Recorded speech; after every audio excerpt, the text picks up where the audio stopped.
Now let's start Hindi व्याकरण।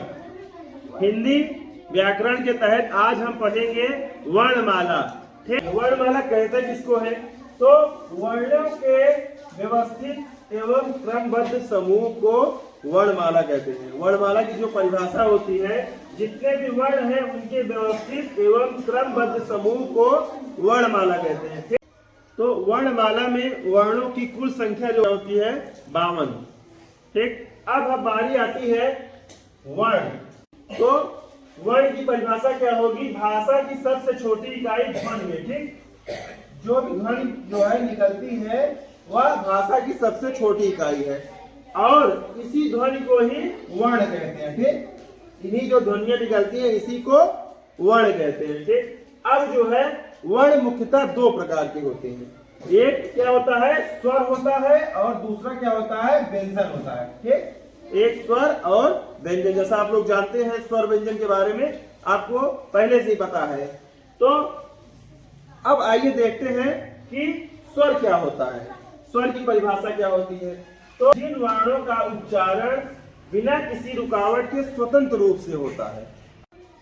तो स्वर के उच्चारण में हमें किसी भी अन्य व्यंजन या वर्णों की आवश्यकता नहीं होती, वह स्वतंत्र रूप से जिनका उच्चारण हो जाता है उन्हें स्वर कहते हैं। जैसे स्वर की संख्या क्या होती है? स्वरों की संख्या 11 होती है। ठीक, कहीं कहीं पे स्वरों की संख्या 13 भी मानी जाती है। 13 कैसे मानी जाती है? स्वरों की संख्या जो होती है वह जो है आ से अ तक होती है। अगर हम आ से अ तक मानते हैं तो वह स्वर होते हैं, तब उनकी संख्या 11 हो जाएगी। लेकिन जब हम अं और आहा को, ठीक, क्योंकि अं और आहा अयोगवाग होते हैं। ठीक, इसमें अंक और आहा जो होते हैं यह अयोगवाग होते हैं, इसे अयोगवाग कहते हैं। इन्हें स्वर में नहीं रखा जाता है। लेकिन कहीं कहीं पे स्वरों की संख्या 13 तब आती है जब अंक और आहा को भी उसमें जोड़ दिया जाता है। परंतु यदि हम आ से लेके अ तक, अर्थात अ आ इ उ ऋ सी ए ऐ ओ औ, जब यहाँ तक हम होता है तो स्वरों की संख्या जो होती है जो हमारा 11 होता है। परंतु जब हम अयोग व अंक और आहा को मिला देते हैं तब हमारी स्वरों की संख्या 13 होती है। तो यह अपवाद है, कहीं कहीं हमें स्वरों की संख्या 11 मिलती है और कहीं कहीं हमें स्वरों की संख्या जब अयोग व अंक आहा जोड़ देते हैं तो वहां पे 13 हो जाती है। देखिए, स्वर के उच्चारण में स्वर की क्या परिभाषा रही? जिन वर्णों का उच्चारण बिना किसी रुकावट के स्वतंत्र रूप से होता है, जैसे आ, ई, उ, ए, ऐ, ओ, औ, इनका उच्चारण किसी रुकावट से नहीं हो रहा, ना ही किसी अन्य जो है वर्णों की सहायता से इसका उच्चारण हो रहा है, इसलिए यह स्वर होते हैं। परंतु व्यंजन में ऐसा नहीं है। अब आगे हम व्यंजन भी देखेंगे, लेकिन पहले सर्वप्रथम हम मात्रा देख लेते हैं। मात्राएं क्या होती हैं? मात्रा की परिभाषा देखते हैं। मात्रा क्या होता है? स्वर जिस रूप में व्यंजन के साथ जुड़ते हैं, स्वर जिस रूप में व्यंजन के साथ जुड़ते हैं उसे मात्रा कहते हैं। ठीक, जिस भी रूप में स्वर वह व्यंजन के साथ जुड़ते हैं उसे ही मात्रा कहते हैं। मात्राओं की संख्या कितनी है? वह 10 होती है। स्वर की संख्या 11 होती है परंतु मात्रा की संख्या 10 होती है। क्यों? क्योंकि जब छोटा आ होता है उसकी कोई मात्रा नहीं होती है ना, इस आ की कोई मात्रा नहीं होती है, इसलिए यह छोड़ दिया जाता है। तो छोटे आ को छोड़ दिया जाता है, इसलिए मात्राओं की संख्या जो होगी वह 10 होगी।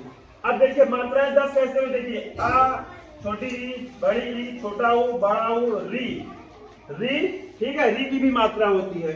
ए की मात्रा, ऐ की मात्रा, ओ की मात्रा और औ की मात्रा। ठीक, अंक और आहा को छोड़ देता क्योंकि यह अयोगवाह होता है। ठीक, अब बारी आती है व्यंजन की। ठीक, अब आते हैं व्यंजन। ठीक, तो व्यंजन की परिभाषा जब हम देखते हैं तो स्वर की सहायता से बोले जाने वाले वर्णों को व्यंजन कहते हैं।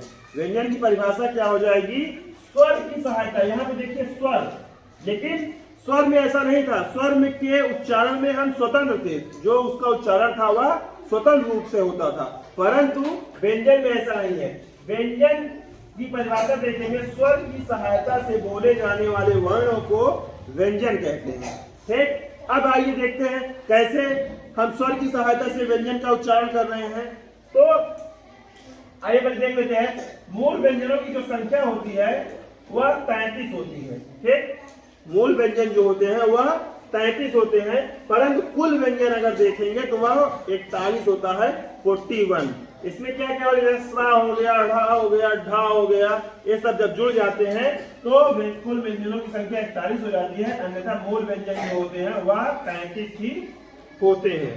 ठीक, अब देखिए उदाहरण आइए समझते हैं कि स्वर की सहायता से कैसे बोला जाता है व्यंजन। अब देखिए अगर हम का यहाँ पे लिखा गया है तो जब का उच्चारण करेंगे, उसका संधि विच्छेद करेंगे तो छोटा का और आ मिला के तब जो है जाके का बनता है। बोल रहे ना, क ख ग घ, ठीक, च छ सब में आ का उच्चारण हो रहा है ना। आ भी एक स्वर है, इसलिए हमने व्यंजन की परिभाषा क्या लिखा है कि स्वर की सहायता से बोले जाने वाले वर्णों को व्यंजन कहते हैं। ठीक है, क ख ग च छ प फ ता थ द। ठीक, तो सब में आ मिल रहा है ना, तो ये एक स्वर की सहायता से ही बोला जा रहा है। एक छोटा का और आ मिला करके तब जो है पूरा का बनता है। इसी प्रकार से अगर हम ख का संधि विच्छेद करते हैं तो छोटा ख और छोटा आ मिला करके ख बनता है। इसी प्रकार हम च का देखते हैं तो छोटा च और आ मिला करके चा बनता है। इसी प्रकार आधा पा और आ मिला करके पा बनता है। ठीक, आप सबको समझ में आ गया? तो अब हम जो है कल की क्लास में पढ़ेंगे कि इसका वर्गीकरण कैसे, उच्चारण के स्थान पर इसका व्यंजनों और स्वरों का वर्गीकरण कैसे किया गया है, इसको हम कल की क्लास में पढ़ेंगे। Okay, thank you class.